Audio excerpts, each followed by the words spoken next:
Hi guys, today let's discuss the LeetCode question 77 combinations.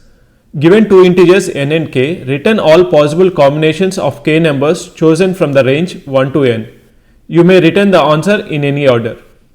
Yeah, let's go to the example 1. The input n is equal to 4 and k is equal to 2. So when n is equal to 4 and k is equal to 2, we will be getting 4C2 combinations, which is 4 factorial divided by 2 factorial into 2 factorial. So it is going to be 6 combinations, and the output is going to be 1 2, 1 3, 1 4 and 2 3, 2 4 and 3 4. Let's go to the example 2. In the example 2, n is equal to 1 and k is equal to 1. So we will be getting only one combination. So that is going to be 1. Let's go to the constraint section as well. So the constraint section is n value ranges from 1 to 20 and k value ranges from 1 to n. So there won't be any corner cases where k is equal to 0 or k is greater than n. So there are no such cases here. So we need not cover those corner cases. Yeah, I hope it is very clear from this question description. Let's go into the explanation part of it. For the purpose of explanation, let's consider n is equal to 4 and k is equal to 2. So when n is equal to 4, the input combination is going to be 1 2 3 4 and k is equal to 2. From this input, we are going to get 4 descendants, and the descendants are going to look like this. So we are going to split this input 1 2 3 4 as 1 and 2 3 4. So the how we use it this one for the recursion is whatever the combinations that we get for 2, 3, 4 and k is equal to 1, we will be adding 1 to those combination. And the second descendant from this input is going to be 2 and 3, 4 and k is equal to 2. And the third descendant is going to be 3 and 4 and k is equal to 2. And the last descendant is going to look like this. 4 and it is going to be an empty list and k is equal to 2. So for this first 1 and 2, 3, 4 and k equal to 2, for the next recursion we are going to send 2, 3, 4 and k is equal to 1. Let's look at all the other descendants as well. So the other descendants are going to look like this. 3, 4 and k equal to 1 and 4 and k equal to 1. And an empty list and k is equal to 1. This is going to be our base case. Whenever k is equal to 1, our output should look like this. For 2, 3, 4 and k is equal to 1, we are going to output in this format. And this is going to be our base case.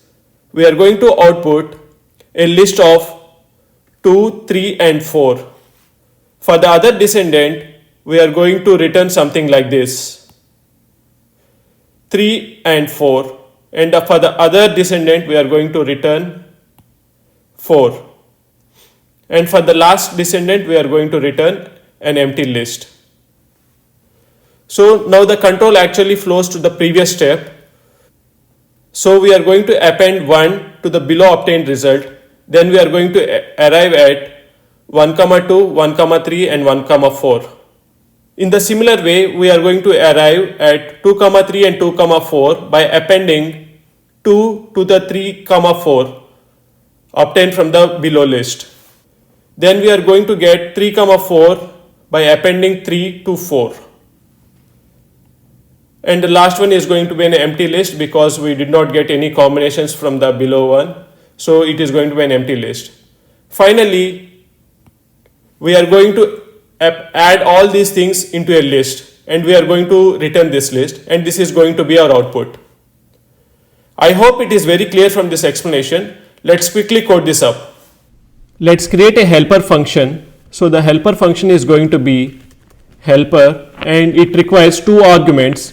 The first argument is going to be start and the second argument is going to be k. So this k value will be updated in the successive recursive calls. It will be updated, and even the start will be updated. If k equals 1, we are going to solve the base case. In our base case, we are going to return a list of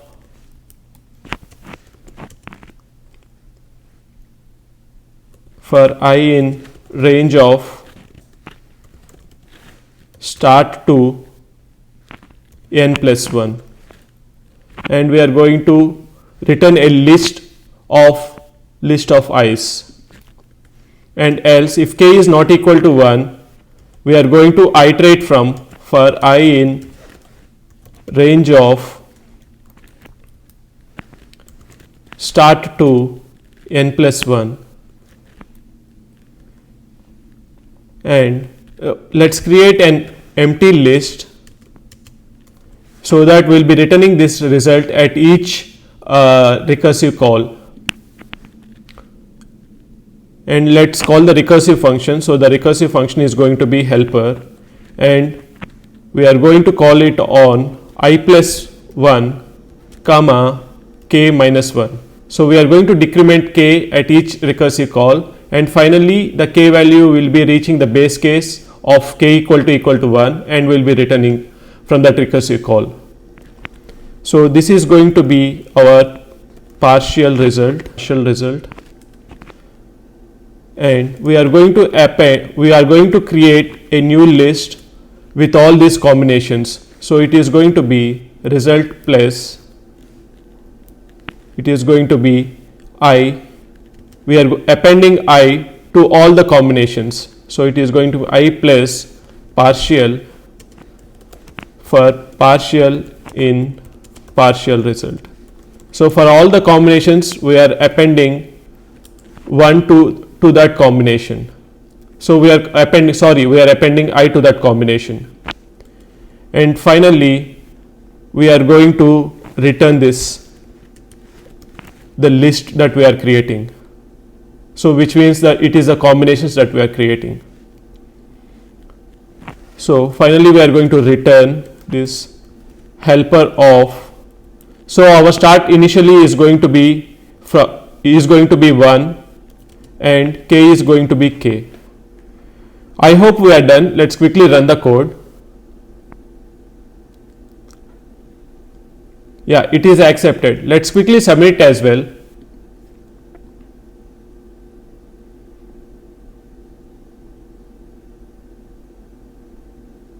Yes, it is submitted. Hope you liked the explanation. For more such videos, please subscribe to my channel. Thank you.